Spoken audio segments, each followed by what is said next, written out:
त्यांची घरं वेगळी, आपली घरं वेगळी, त्यांच्या क्षमता वेगळ्या, आपल्या क्षमता वेगळ्या, असं काही असतं का? अजिबात नाही. सगळ्यांना दिवसाचे 24 तासच मिळतात, पण मिळालेल्या 24 तासाचा कोण कसा किती अचूक वापर करतो याच्यावर त्याचं यश ठरतं. प्रत्येकाला बुद्धी सारखीच मिळते, पण मिळालेल्या बुद्धीचा कोण कसा किती अचूक वापर करतो याच्यावर त्याचं यश ठरतं. तुम्हाला जे मिळालं आहे त्याचा वापर तुम्ही कसा करता याच्यावर तुमचं यश असतं. शिवाजी महाराजांकडे पुण्यात आले तर काहीच नव्हतं, पण महाराज खरं सांगत नाही नसते. कुणी मला तोफा दिल्या तर लढेल म्हणतो, कुणी मला सैन्य दिलं तर राज्य उभा करेल म्हणतो. नाही, जे आहे त्याचा वापर केला आणि त्याच्या बळावर आपलं ध्येय गाठलं. आमच्या मुलाला ते सदा कारण कसली सांगता, आम्ही गरीब आहे ना, चांगला आहे ना, श्रीमंत व्हायला तुला मिळालेली ही सर्वोत्तम संधी आहे. नाही, मला जरा बुद्धी कमीच आहे, उत्तम विद्वान व्हायला तुला मिळालेली सर्वोत्तम संधी आहे. कारण कसली सांगता, स्वतःच्या कमतरताला बलस्थान माना आणि त्या बलस्थानाच्या बळावर स्वतःच्या कर्तृत्वाचा ध्वज फडकवा. हे सगळ्यात मोठं यश आहे. या जगामध्ये इतिहास ज्याला सगळं मिळालंय त्यानं कधी ठरवलेला नाही. ज्याच्याकडे शून्य आहे त्यांनीच विश्व उभा केलंय. त्यामुळे तुम्ही शून्य आहात याचा अर्थ तुम्ही विश्व उभा करणार आहात. कारण कसली सांग, प्रत्येकाची क्षमता आहे, प्रत्येक. मी परवा एका मुलाला सहज विचारलं, काय रे 100 मीटर पळशील का? तो 5 मिनिटं माझ्याकडेच बघत बसला. अरे म्हटलं 100 मीटर पळशील का? मग त्याने हळूच मला विचारलं, 100 मीटर म्हणजे किती? माझ्या लक्षात आलं काय झालं. मी त्याला म्हटलं, तू काय खेळ वगैरे खेळतोस का? नाही, मला सगळे खेळ खेळतो, क्रिकेट खेळतो, फुटबॉल खेळतो, हॉलीबॉल खेळतो, बॅडमिंटन खेळतो. म्हटलं एवढे सगळे खेळ खेळतो, दिवसभर मैदानावर असतोस का काय? म्हटलं मैदानावर नाही, मोबाईलवर खेळतो. मग बरोबर आहे, तुला 100 मीटर अंतर कळणारच नाही. मग त्याला सांगितलं, इथून तिथपर्यंत जे अंतर आहे त्याला 100 मीटर म्हणायचं. पळशील का? मला करतो प्रयत्न. आता तुला काय 5 किलोमीटर पळायला सांगतोय का? 100 मीटर नाही, करतो ना प्रयत्न. बरं म्हटलं, मला सांग, हे 100 मीटर अंतर पार करायला तुला किती वेळ लागेल? तो 5 मिनिटं अंतरच बघत बसला. आणि म्हटलं सांग ना. मग हळूच म्हटला, 5 मिनिटं तरी लागतील. 100 मीटर? अरे हुसेन बोल्टचा ऑलिम्पिकचा रेकॉर्ड 9.58 सेकंदाचा आहे. हुसेन बोल्ट 10 सेकंदात 100 मीटर पळतो. तू 15 सेकंद म्हण, 20 सेकंद म्हण, 25 सेकंद म्हण, का 5 मिनिटं? माझं मला माहिती आहे ना, मला सुचायचंच बोलणार. तेवढ्यात त्याचा मित्र धावत आला, एक पळ कुत्रा पिसाळलाय, एवढ्या भयान वेगात पळत सुटला. 7 सेकंदात 100 मीटर. मी म्हटलं, तुला का हुसेन बोलतो रेकॉर्ड म्हटलंस, त्याला 10 सेकंद लागतात, तू 7 सेकंदात पळलास. म्हटलं मग कुत्रा मागं लागला. म्हणजे 7 सेकंदात 100 मीटर पळायची क्षमता तुमच्यात आहे. बाहेर कधी आली? संकट आलं तेव्हा. मग संकट चांगली आहेत का वाईट आहेत? चांगली आहेत. संकटांचं स्वागत करायला हवं. संकट तुम्हाला अडवायला येत नाही, संकट तुमची उंची वाढवायला येतात. अडथळे तुम्हाला रोखायला येत नाही, अडथळे तुमच्यातल्या क्षमता बाहेर काढतात. अडचणी तुम्हाला थांबवायला येत नाही, अडचणी तुमच्यातली कौशल्य बाहेर काढतात. संकट, अडचणी, अडथळे यायलाच हव्यात, कारण त्या तुम्हाला घडवतात. ही सगळ्यात महत्वाची वस्तू, सगळ्यात महत्वाची. रस्त्याच्या विजेच्या खांबाखाली बसून डॉक्टर बाबासाहेब आंबेडकर शिकले. ते अमेरिकेच्या कोलंबिया विद्यापीठात गेले. अमेरिकेचे राष्ट्राध्यक्ष बराक ओबामा त्यांना आपले गुरु मानतात. जिथं आंबेडकर शिकले त्या कोलंबिया विद्यापीठाच्या प्रवेशद्वारासमोर बराक ओबामानी डॉक्टर बाबासाहेब आंबेडकरांचा पुतळा उभा केलाय आणि त्याच्या खाली लिहिलाय, सिम्बॉल ऑफ नॉलेज आंबेडकर. रस्त्याच्या विजेच्या खांबाखाली बसून शिकणारा मुलगा सिम्बॉल ऑफ नॉलेज बनतो. परिस्थितीने त्यांना हरवलं. रामेश्वरमला पेपर वाटायचं काम करणारे एपीजे अब्दुल कलाम या देशाचे राष्ट्रपती होता. परिस्थितीने त्यांना रोखलं. लाल बहादूर शास्त्री गंगेच्या एका काठावर राहायचे, शाळेत दुसऱ्या काठावर. रोज नौक्यातून शाळेला जावं लागायचं. पैसे असायचे नसायचे, त्या दिवशी काठावर उभा राहिले. नावं येत होत्या जात होत्या. लाल बहादूर उभाच. शेवटी शेवटच्या नवऱ्यानं विचारलं, लाल बहादूर येतोयस ना? चल, शेवटची नाव आहे. लाल बहादूर म्हटले, यायचं तर आहे. मग थांबायस का? तुम्हाला द्यायला पैसे नाहीयेत माझ्याकडे. अरे मग उद्या दे. पण उद्या तरी कुठून येतील? अरे मग आल्यावर दे ना. आई सांगते, आपलं ओझं दुसऱ्याच्या डोक्यावर नको. तुम्ही जा, मी गेली. शेवटची नाव निघून जायची. लाल बहादूर शास्त्री अंगावरचे कपडे काढायचे. त्या कपड्यामध्ये वह्या पुस्तकं गुंडाळायचे. त्याच्या मुंड्याचा करून डोक्याला बांधायचे आणि सरळ गंगेत झेप खायचे. झपाझप पोहत पलीकडच्या काठावर पोहोचायचे. कपडे परिधान करायचे, वह्या पुस्तक येऊन शाळेत जाऊन बसायचे. परिस्थितीशी झगडणारे ते लाल बहादूर शास्त्री या देशाचे पंतप्रधान झाले. कोण म्हणतं परिस्थिती तुम्हाला अडवते? फिलिपाईन्स देशातली 11 वर्षाची रिहा बुलोज नावाची चिमुरडी शाळेतून धावत धावत घरी आली. वडिलांना म्हणाले, बाबा, धावण्याच्या स्पर्धेत मी पहिली आले. वडिलांना प्रचंड आनंद झाला. कुशीत घेतलं, डोक्यावर हात फिरवला. खूप छान बेटा, खूप छान, अभिनंदन. तशी वडिलांच्या कुशीत बाजूला होती चिमुरडी म्हणाली, बाबा, पण मी इथल्या धावण्याच्या स्पर्धेत पहिली आली ना, आता माझी राष्ट्रीय स्पर्धेसाठी निवड झाली. वडिलांना आणखी आनंद झाला. खूप छान बेटा, अभिनंदन, अशीच मोठी हो. तशी ती रेखा म्हणाली, पण बाबा, आता मी राष्ट्रीय स्पर्धेत धावणार ना, मग मला स्पोर्टचे शूज लागतील. बाबा, घ्या ना धावण्याचे बूट. किती दिवस मागते? आता या राष्ट्रीय स्पर्धेच्या आधी तरी घ्याल. वडिलांनी कुशीत घेतले, घेऊया बेटा, या स्पर्धेच्या आधी तुला जरूर बूट घेऊया. आणि ती चिमुरडी रिहा आनंदानं सराव करायला निघून गेली. दिवस उलट. आता राष्ट्रीय स्पर्धा 4 दिवसावर राहील. आणि त्या दिवशी ही चिमुरडी रिहा आपल्या वडिलांजवळ आली. बाबा, स्पर्धेला 4 दिवस राहील. तुम्ही धावण्याचे बूट देतो म्हटले ना, मला 2 दिवस तरी बूट घालून सराव करायला नको का? सांगा ना बाबा, कधी घेणार? कधी घेणार बाबा? आपल्या पोरीचे बोल ऐकले वडिलांच्या डोळ्यात तर कळते शास्त्र उघडला. पोरीला जवळ घेतलं, बेटा घ्यायचे होते का बूट? पण या महिन्याचा पगारच नाही आला हातात. पैसे नाही आहेत, पैसे नाही आहेत, मी नाही घेऊ शकत. तुला बूट नाही घेऊ शकत. माफ कर बेटा, माफ कर. वडिलांच्या डोळ्यातले अश्रू त्या चिमुरडीनं बघितले आणि स्वतःच्या अश्रू नको तिथं सरदेशी बाजूलाच.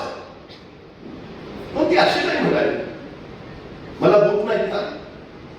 आता मी पळणारच नाही. मला शूज नाही केले ना, मी स्पर्धेत भागच घेणार नाही. अजिबात नाही. ही नकारात्मकता तिच्या मनाला शिवली नाही. स्पर्धेचा दिवस उजाडला आणि अनवाणी पाहिला. या 11 वर्षाची रिहा बुलोज स्पर्धेत उतरली. आजूबाजूच्या सगळ्या स्पर्धेत स्पोर्टचे कपडे घातलेले, स्पोर्टचे शूज घातलेले आणि त्यांच्या गर्दीत ही अनवाणी पायाची चिमुरडी रिहा. बघता बघता धावण्याच्या स्पर्धा सुरू झाल्या.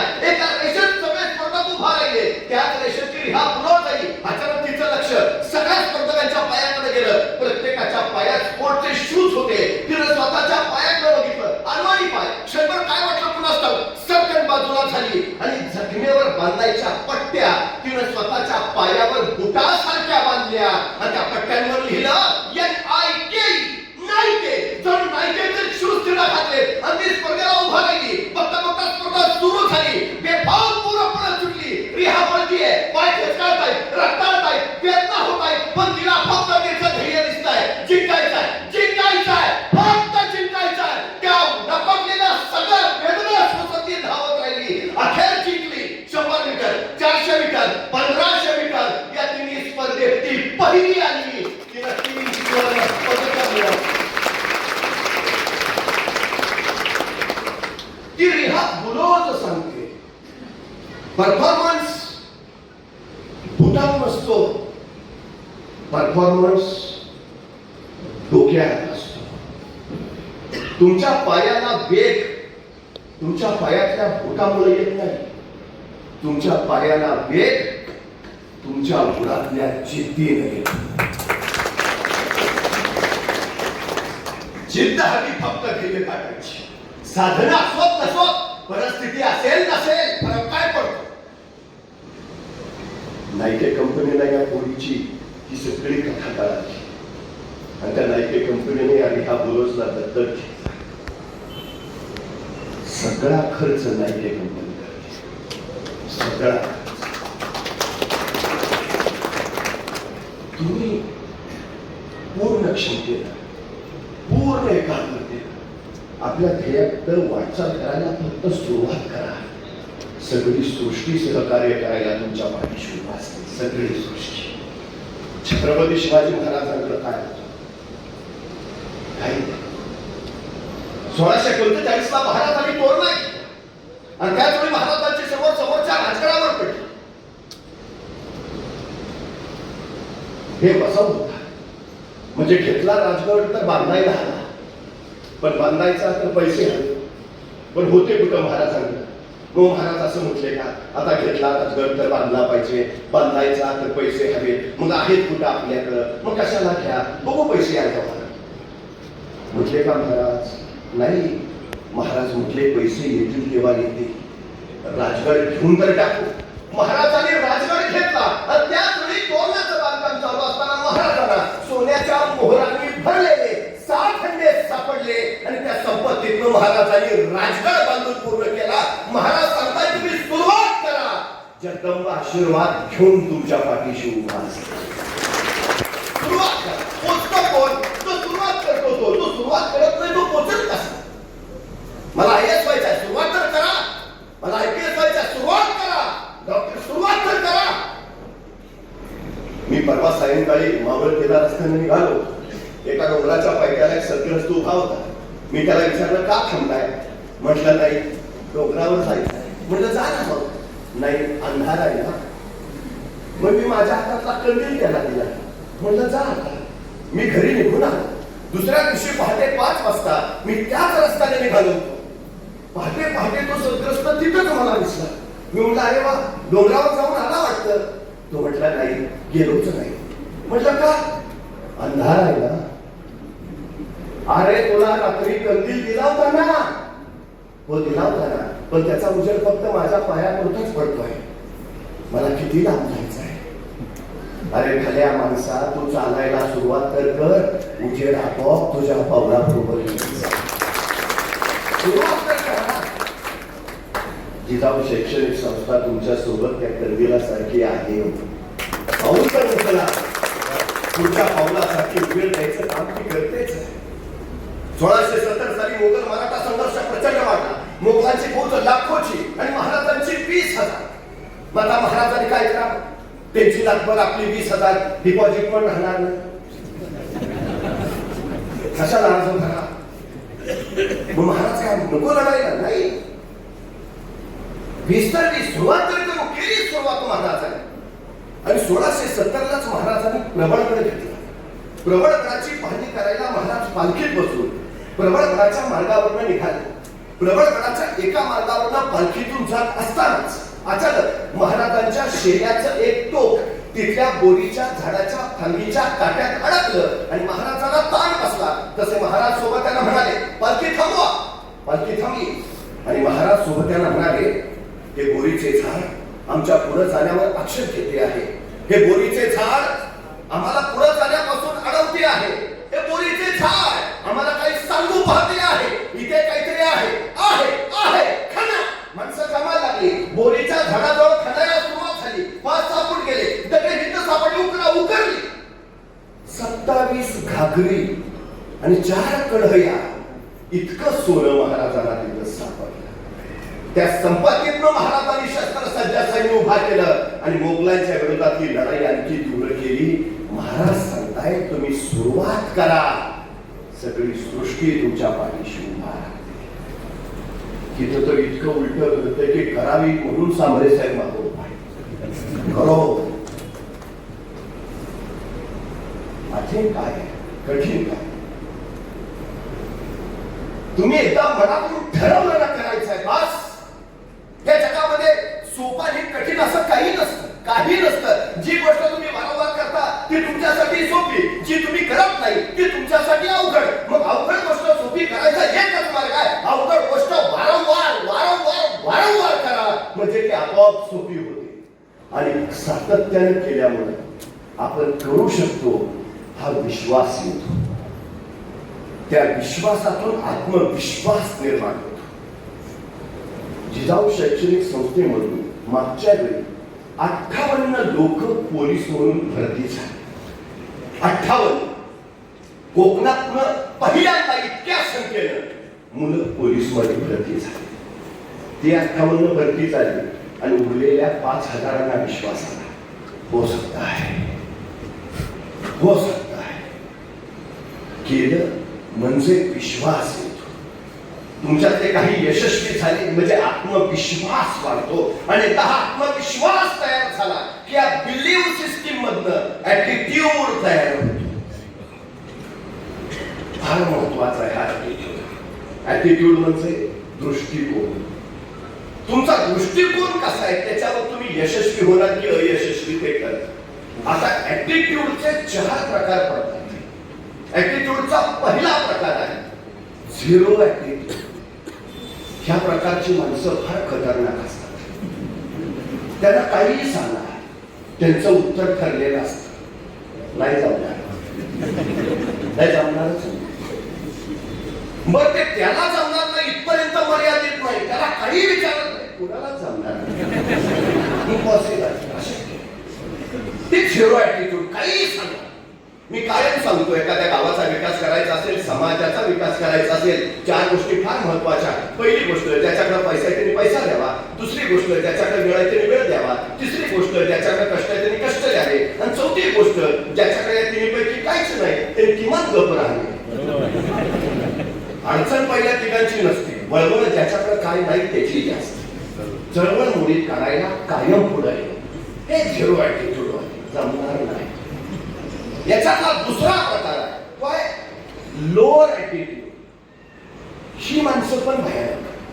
ह्यालाही काही सांगा यांचं उत्तर ठरले मला नाही जमणार. पण ह्यांचं एक बार आहे की म्हणतात पण तुला जमेल तू कर. म्हणजे एखाद्याला म्हटलं ना चल ना जरा काहीतरी करूया, पैसा पिसा कमवू, मर्सिडीज वगैरे घेऊ. नाही मला नाही जमणार पण तू घे मर्सिडीज, मी बसेन तुझ्या गाडी. लोअर ऍटिट्यूड, तू कर. म्हणजे आपण एखाद्याला म्हटलं ना चल ना सांबरे साहेबांना चांगला कार्यक्रम घेतला काहीतरी करूया. नाही करूया पण मी एकटा येऊन काय करणार, बाकीचे नकोत का. मग आपण त्याला तिथंच सोडतो, बाकीचे गोळा करायला जातो. बाकीचे गोळा करून मग त्याच्याकडे येतो, चल आलेत बाकीचे. मग आहेत ना बाकीचे, मी नाही आलो म्हणून काय. लोअर ऍटिट्यूड तुम्ही करा. याच्यातला तिसरा प्रकार जो आहे तो एव्हरेज ऍटिट्यूड. ही माणसं ह्यांना काहीही सांगा ह्यांचं एक वाक्य कायम ठरलेलं असतं. ही जिंकू म्हणत नाहीत, करूच म्हणत नाहीत. एव्हरेज ऍटिट्यूड वाल्यांचं एकच वाक्य आहे, नाही काय हरकत नाही, प्रयत्न करून बघायला. करू ना, प्रयत्न करून हरकत काय नाही. ते कायम प्रयत्न करत असतात. एव्हरेज. आणि शेवटचा जो प्रकार आहे तो आहे चॅम्पियन्स ऍटिट्यूड. त्यांना काहीच सांगा yes I can, I can't म्हणतच नाही. इम्पॉसिबल हा शब्दच त्यांच्या शब्दकोशात नाही. काही सांगा, परिस्थिती असो नसो, येस आय कॅन. गरीब असा श्रीमंत असा, yes I can. Impossible nothing. या जगात यशस्वी कोण झालंय? Champions attitude. Champions attitude. मला एका प्रश्नाचं उत्तर आहे. जंगलातला सगळ्यात उंच प्राणी कोण? जिराफ. जंगलातला सगळ्यात वेगवान प्राणी कोण? चित्ता. जंगलातला सगळ्यात हुशार प्राणी कोण? कोल्हा. आणि जंगलातला सगळ्यात ताकदवान प्राणी कोण? हत्ती. आणि जंगलचा राजा कोण? का?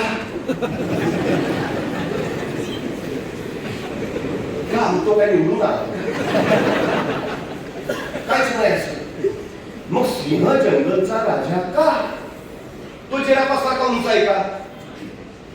बाबा उंच आहे म्हणून केला पाहिजे? नाही. तो चित्त्यासारखा वेगवान आहे का? नाही. तो कोल्ह्यासारखा हुशार आहे का? नाही. तो हत्तीसारखा ताकदवान आहे का?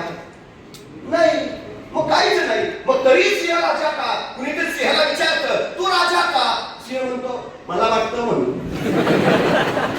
हे जे वाटणं आहे ना, तो वाटणं म्हणजे चॅम्पियन्स ऍटिट्यूड.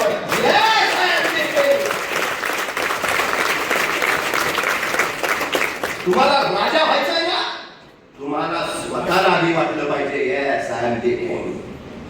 हा चॅम्पियन्स ऍटिट्यूड. हा चॅम्पियन्स ऍटिट्यूड. जग तुम्हाला घडवत नाही, तुम्ही स्वतःला घडवता. Champions attitude